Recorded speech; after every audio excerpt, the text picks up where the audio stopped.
everyone, my name is Sylwia Gorajek and this is Silicon Valley Show. Today my guest is Eric Dew, CEO of Bullseye. Eric and his team are working on a very cool gadget that is letting all of us be even more connected to our devices. Hello Eric, it's so nice to have you here. Hi Sylvia, it's a pleasure to be here. Tell us about the RiNG. That's your product, right? And yes. So what is it and how did the idea come up? So the RiNG is just this circular product called the RiNG. It's minimally intrusive. It's all machined aluminum. It opens, it rotates 360 degrees.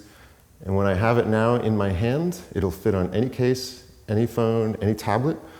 It allows me to hold my device rather than worrying about clutching it. So now I can actually use it very easily. It rotates very smoothly. I can actually flip it over and grab my child. I can grab a beer, a glass of water, my door handle, whatever I need to do instantly and get back to whether I'm texting, on a phone call. And now I can actually use my device. You know, it's the same thing. I can put this on a tablet and it works fabulously. We give you basically the strength, the confidence, the comfort, and the style to use your mobile device. How did the idea come up? So it's an evolution of a lot of pain points that we all have, right? I, like a lot of people, use my phone all day long. When I go to clients, I would typically want to use it as a stand so I can actually see what's going on and keep track of things throughout the day. Because when the phone's flat, it's not a very good viewing angle, and there are a lot of options out there for that, but they all have to be carried with you, right? But I thought, well, you know, there's cases that do that. Why would I waste my time and effort creating something that's already out there? So rather than just have something that's only a one-off for one single purpose, I was like, okay, well, what else can this do? What else can I create for this product? And giving you something that attaches in a very comfortable, familiar way with a ring that has a very smooth interface, just like a wedding band or anything that you would typically put on your finger. Now I'm getting attached to it and I can use it rather than just as a stand. So does it work on all devices? This will work on all devices. So all devices, or can you also attach it to a case? You can. So I have this on a case, and I have it on a tablet on a clear case, so I can show that if I take this off, it's a 3M adhesive. So it's like a sticker? Yep. Okay. Just a sticker. It's a peel and stick. So we provide it to you in a box, just like this. The RiNG, we have an isopropyl white pad so you can clean off any oils and whatnot before you stick it. And being a 3M adhesive, we give you a peel tab, peel it off, stick it on, and you're ready to go. That sounds super cool. I'm thinking, are there many of these things out there already? There are a few. Some of them do a great job at what they focus on. A lot of them don't. When did you start working on this? About a year and a half ago. Year and a half? Yeah. And how many of you are there in your startup right now? So there's 3 of us. Jeff Knopp, George Caliendo, and myself. We partnered, split the company 3 ways, and really focused on building a brand. We're really aware that, yes, this is a great product, but in the end, we're another manufacturing marketing company, and they're all over the place. So how are we going to differentiate ourselves besides an initial product? So we spent the time and effort to really build a brand behind us, and that's what we want to promote. So the 3 founders, are all of you having different skills, complementary skills that you feel like you don't need any more employees? How would you describe this? So the 3 founders, we were all friends. I do a lot of kite surfing. I met Jeff Knopp through kite surfing, his friend George through their friendship. 2 just fabulous people. They brought a wealth of experience that I had even no idea with, because in talking about the product, well, let me take a step back. In order for them to be attracted to this as a product and to go forward as a company, I started as the idea, and having this as a picture or a rendering really doesn't attract your attention because there's a barrier when you look at something like this. Oh, it's another accessory to attach to your phone. Oh, it's whatever. You know, people don't want to attach things to their phones. Bulky cases, whatever it is. Everything's a compromise. So in order to really have people understand what we're providing, I had to get a prototype. I worked through all the drawings. I've realized that the market was there. Looked at all the competitors, found nothing anywhere close to what we're providing. And after all of that, I found a machinist in San Francisco, David Liu. He's actually right over here in the mission. We worked really well to come up with a prototype that was pretty close to this. You know, it had some issues, didn't spend the time and money on certain things. It became a functional prototype that I could use and really vet, okay, is this really gonna work? And I was able to show that to them, to Jeff and George. Never mind, at the time, I was going around to a lot of the Bay Area talks, startup meetings. Meetup.com has a lot of great places to go to. I had gone to the Shark Tank in San Francisco that Jose de Dios puts on. Really got a feeling for who the key people are in the Bay Area, some great feedback in terms of building a business, going through the startup process, supply chains, all of this. Did a lot of research on it. And during that time, really, we sat down outside at George's house one day, and Jeff had seen this. He's like, dude, George, you gotta see this. This is amazing. We showed it to George. He was blown away. He was like, this is amazing. He was in love. And he was instantly in love. And you know, we asked him, well, how much would you pay for this? And he hit the number right on the nose. You know, we're looking for a $20 to $30 price at that time. Retail, after we go on Kickstarter, will be $29.95. And it just really fit. And after talking to investors and everything else, we decided, hey, look, they can bring some investment. I've got the idea. Let's form a company and really go forward with this. So you're bootstrapping right now? Oh, yeah. And are you doing this full time, all of you? So two of us are, myself and Jeff. I was doing consulting work up until January 1st, and now that has stopped and this is full time. So that's a great start of the new year. It is. It feels really good. It's a little scary. Not having any money coming in at the moment is definitely something to be concerned with, but we've set ourselves up so that now that we're in the Kickstarter campaign, that's going to go through. We can get some proof of concept in the market. People can really start to see what we're providing, and hopefully in a short enough time frame we can turn that around and really push forward. Right now you're during the Kickstarter campaign. Yes. And let's talk about it in a moment, but I still want to ask, what were you doing before doing this? I have a long, varied history. I have an undergrad in interior architecture. I practiced interior architecture for about 5 years after college. That gave me some great design foundations. I got really attracted to doing networking, AutoCAD network systems for businesses. That got me into doing IT systems, server farms, virtual, anywhere from a one-person office to a 300-person office. I've done that for about 15 years, and I've had businesses that I've started along the way, pluses and minuses. One of them was a yoga bag business that I started I love doing yoga. I created a yoga backpack, but I realized once again, it was a smaller market. But that really kicked me into going back to school, getting my master's, and really pushing forward with realizing, all right, I love doing this. I love the business process. I didn't have enough information. I didn't have enough education, I realized, to really push through all the business points. Getting my master's, coming out of that, really helped me analyze the market, any product that I was coming up with, and say, okay, is this something I really want to commit to? Because people have tons of ideas. You know, there's a saying that it's 5% idea. I think it's actually 1% or less. You can have a fabulous idea. We all know this, I think. And if you can't push it and promote it and really give a quality product, it's still an idea. Speaking of ideas, so once you had this idea, were you concerned about sharing it with others, or were you so comfortable knowing that idea is just this 1% and like, I need to find the team that's most important? All the above. You know, one of the biggest things you hear, especially in Silicon Valley or when you talk to anyone about building a business, is who's your team? And when it was just me, I was really concerned about finding a team. because I knew I could not do this on my own. But you were not concerned about sharing the idea. I was concerned about that for sure. Everyone is so attached to the idea, right? They know that, okay, someone will know about this. They will for sure like start company tomorrow and go with it, right? But that's not really the case. Do you have the same impression right now that maybe it's not that important to be so secretive about your idea?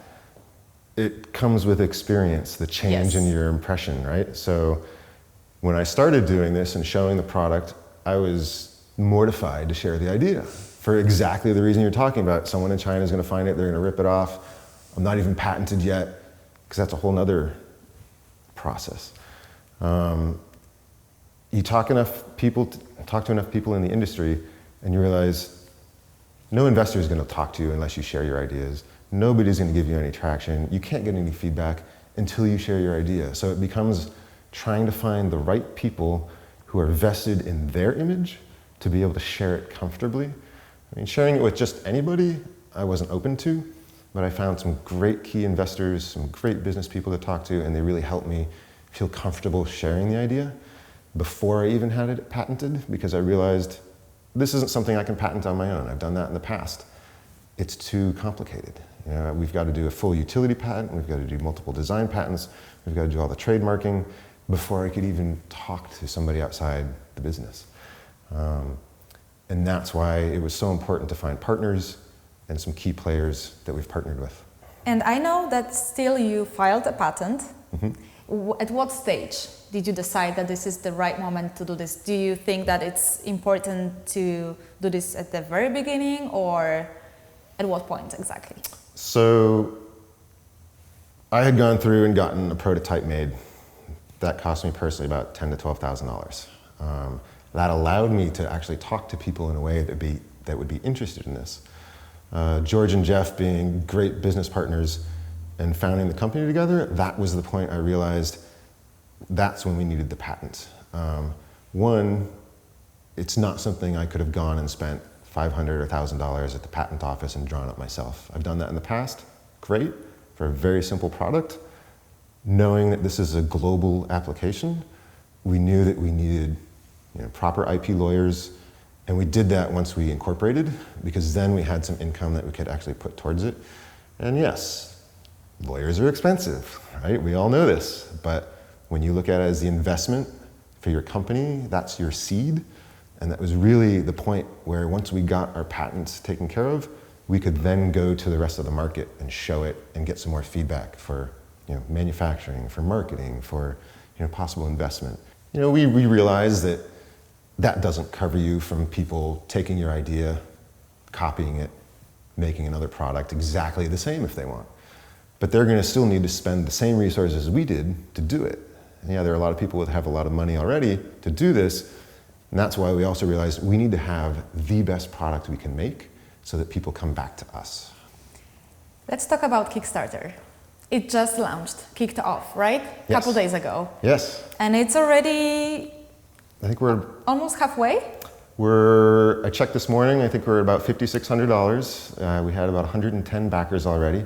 We've only done friends and family marketing for it so far. This coming week, we're going to really start pushing hard on the rest of our advertising. Kickstarter has been great. It looks like it's going to be successful. I think so.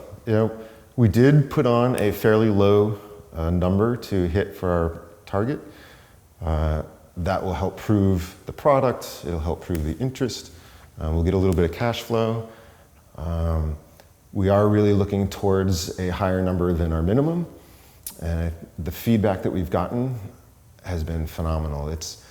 Jeff and I are out on the street almost every day talking to people. We hand out cards that have the Kickstarter on it, the website, so that they can remember when they go home and sign up. So we've talked to, let's take example CES. They're really linked for us. CES happened the week before we launched on Kickstarter. One of our great vendors that we talk with is John Emmons. He's a fantastic B2B person. He's really helped us push it to a few key players initially, and he really helped us time when we should be doing the Kickstarter. And CES being the week before, was fantastic because we didn't have a booth. We didn't even know if we were going to have products, so we didn't know if we could get a booth, right? And we went to CES just with product in hand, just walking around talking to people. To how many people do you think you were talking a day? I know we handed out close to 1,000 cards. Oh my gosh. Or more in the 3 days that we were there. Like every time talking to someone? Every single minute. The beautiful thing is everybody has a mobile device. Everybody is our market. After Kickstarter, what are your plans for the RiNG? Good question. Obviously, we want to spread the word of the RiNG to as many people as we can. So you plan to be selling globally? Globally. This is a product that everybody can use. Yeah. As fast and realistic as possible, right? And that's really the great side that George and Jeff bring to this as well, is they come from a background of finance. They've both been in that industry for years. They both understand, the sales and marketing process, really following up with key players and our customers. And that really allows us to grow in a responsible way. And that's exactly what we want. We want to take this to every country, every person, everyone that's possible, because that is our market. We're starting here is great, and having that vision really helps us look where we're going. How about the investors? Right now you're bootstrapping and you're launching the campaign, but are you also planning to get any investment? So we are happy to talk to investors. We've talked to plenty already. We're happy to talk to more. We really are about trying to line up and mitigate the risk for you as an end user all along the way. So to check it all first and have first clients, right? And see how it all works out, have it all validated. Correct. And then go to investors. At this point of your business, are you aware of any mistakes that you might have done so far? Great question. Mistakes, it's a tough word, right? You can't grow without mistakes. You can't grow without making failures. Some things I may have done differently in hindsight.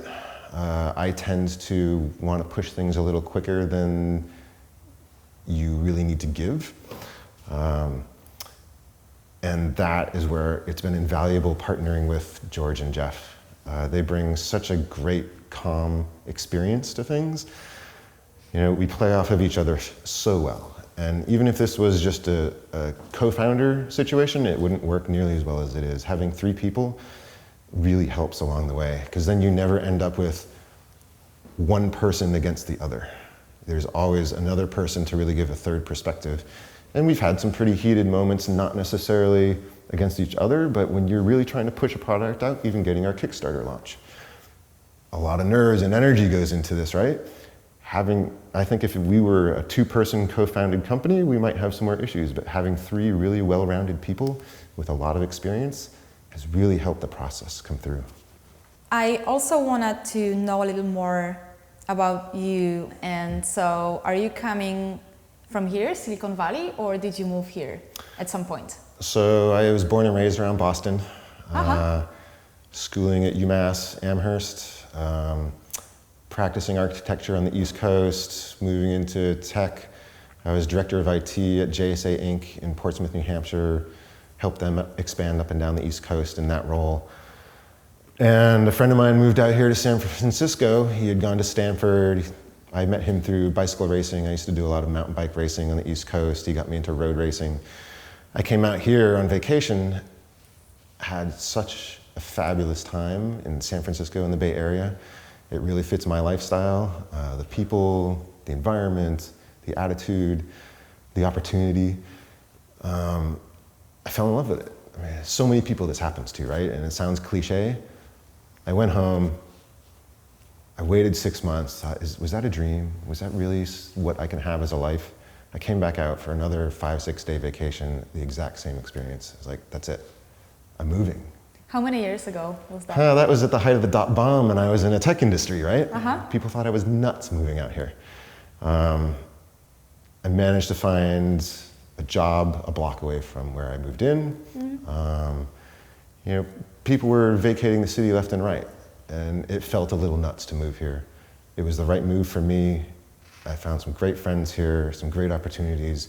I never would have known at the time that I would be doing this, right? Thank you so much, Eric. I wish you all the luck with the product and with the Kickstarter campaign and with the sales. I keep fingers crossed, and we can let everyone know that they can check out more information at your website. That's bulls-i.com, Yes. right? And that's also where they can find the Kickstarter campaign right now. It ends when? February 10th, it's a 30-day campaign. Okay. We're looking pretty good right now, and looking forward to that going through. Thank you so much. Thank you, Celia. This has been great.